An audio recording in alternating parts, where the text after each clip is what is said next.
Warahmatullahi wabarakatuh. Ustaz. Waalaikumsalam warahmatullahi wabarakatuh. Maaf Ustaz, izin bertanya. Saya langsung ke pertanyaannya. Saya sering melakukan hal yang tidak semestinya. Saya menyadari akan hal itu salah. Namun lagi-lagi saya melakukan kesalahan atau dosa tersebut dosa tersebut.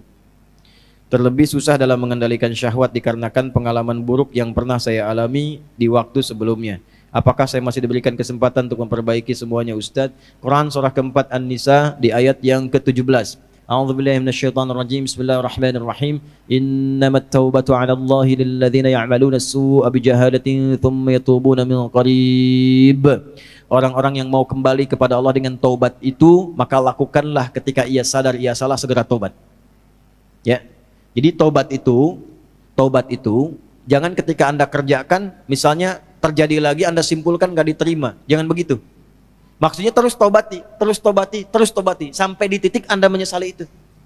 Jangan berhenti. Ya. Makanya disebutnya dengan tawab. Allahnya menerima tawab, hambanya menghadap tawab. Jamaknya tawabin. Nah, orang yang terus begitu dicintai oleh Allah. Dalilnya mana? Quran surah kedua Al-Baqarah di ayat ke-222. 222. Kan? Innallaha yuhibbut tawwabina. Innallaha yuhibbut tawwabin. Allah sangat mencintai orang-orang yang terus bertaubat. Salah, taubatin lagi. Salah, taubatin lagi. Salah, taubatin lagi. Sampai kita merasakan titik jenuh dalam bermaksiat dan kembali kepada taubat.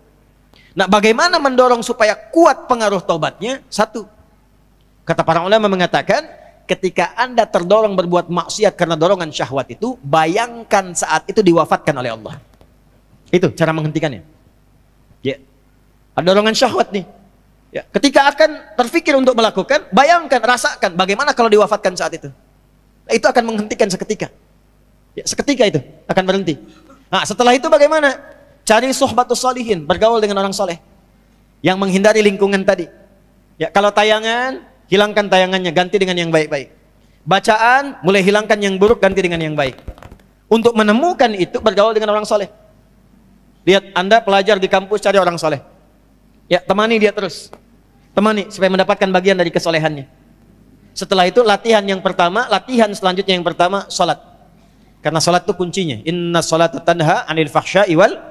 Nah, syahwat itu munculnya dari fahsya. Pornografi, porno aksi, LGBT, kata-kata jorok dan lain sebagainya, itu dari syahwatnya fahsya. Pencegah utamanya adalah salat. Maka dalam sujud mohonkan khusus kepada Allah supaya bisa dibimbing, diberikan kekuatan oleh Allah untuk mengendalikan syahwatnya. Satu, taubat jangan berhenti, optimis terus. Yang kedua, rasakan kalau akan terfikir berbuat maksiat akan diwafatkan.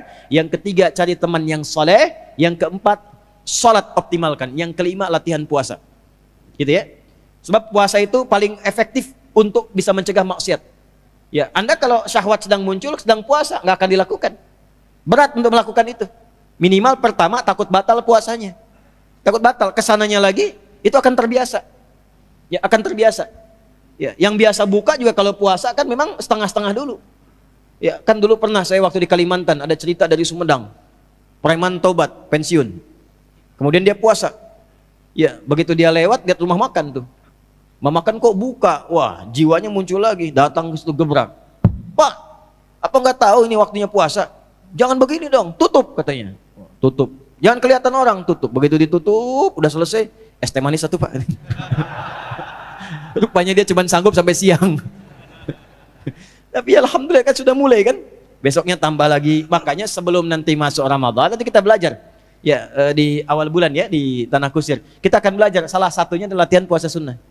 Itulah sebabnya nanti kenapa Sya'ban Nabi banyak puasa sunnah.